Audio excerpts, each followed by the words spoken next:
Hello everyone, this is Alex Love, and this is the movie Inhumans. A group of students went on an excursion, but suddenly the zombie apocalypse began. Tamara comes for her friend Ava, since they like to get to school together. They were so into talking that they noticed the cyclist and beat him up. Fortunately, Randall is not injured and is going to report the offender. But seeing Tamara, he suddenly shuts up and tries to invite her on a date. Everything is spoiled by a gang led by Danny, Hunt, and Jassy, who threw a glass of drink at him. Tamara even offers to throw Randall, but Ava says that they have no place. After a while, the students are going on an excursion. Their teacher, Lorenzo, takes out the phone. At the same time, as soon as he found out that Ava had no phone, he did not miss the moment to joke about her. Lorenzo took the phones so that the students were closer to nature. Already on the way, Lorenzo believes that the driver, Wayne, is going somewhere wrong. A dispute begins between them. Wayne did not follow the road and knocks something down. The glass has become so dirty that Wayne does not understand where he is going and crashes into a tree. Something outside is banging on the bus. While on the radio, he conveys that all residents should find a safe place and wait for subsequent alerts. Someone knocked on the door.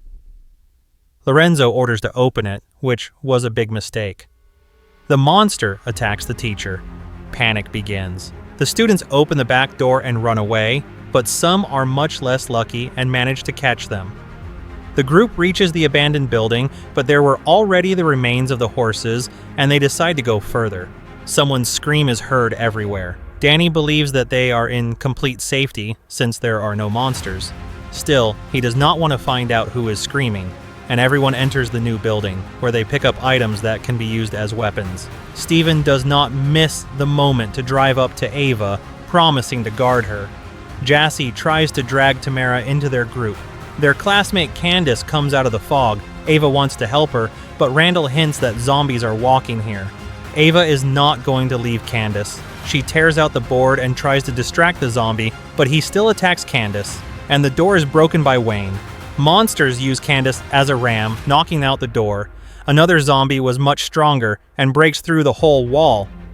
The students in panic lock themselves in a new room and support the door with a board.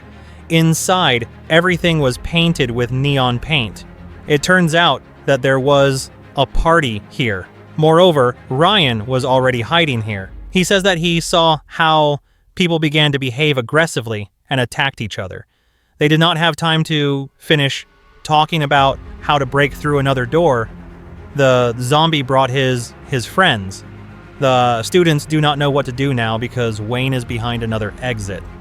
But Randall finds a loophole. It remains to break through the board and get out into the corridor. There were too many zombies. Hunt is dragged away, and Ryan was so fat that he could not get through the hole, forcing Ava to push him. Danny accuses Ava of the death of his friend, as if she attracted them. But Tamara notices something strange. The mannequins in the room are very similar to them. What if what is happening to them is set up by someone? Wayne breaks into the room. He tries to grab Tamara, not noticing how Randall opened up behind him and knocks him out. Tamara thanks Randall for saving her. Different substances fell out of Wayne's pockets, and only a lighter can come in handy. Danny felt bad. Randall asks what's going on with them, and then Danny shows that someone hurt him. Now Danny has only one goal: to save his friend, although he can't even climb the stairs. Ryan offers a bottle of water, calling Danny Daniel. He didn't like it, and he attacks the guy. As always, they are interrupted by the appearance of Wayne. He grabs Danny, and they both fall down. The group sees that Danny is strangely getting up and running into the fog. Randall promises Jassy that he will help her survive, and tells others that leaving the building is too dangerous. They need to barricade themselves inside, although Ever understands that this is completely pointless. They have no supplies, so how is he going to survive? At the same time, it is unlikely that someone will look for them here. You need to find help. As an option, you can lure all the monsters into one place and run to the bus. Where else should their phones be? Randall is against it, but Ever doesn't care about his opinion. She will do what she thinks is right, and gets bogged down in several paint cans, creating an incendiary grenade out of them. Zombies see the flame and head towards it. Ever leaves the group, Tamara wants to stop her, but Ever says that she is disappointed in her, since instead of her friend, she chose popular guys. But Steven is not going to leave Ever and leaves with her. They manage to get to the bus, but the phones did not withstand the accident and were destroyed. Now, Ever considers herself a failure who came up with a useless plan. Steven calms Ever down. She notices the green light and realizes that the emergency alert they heard was recorded on the cassette. So someone is behind all this. How did Steven suddenly turn off the girl, saying that she couldn't find out? And then Randall appears, who was also with Steven.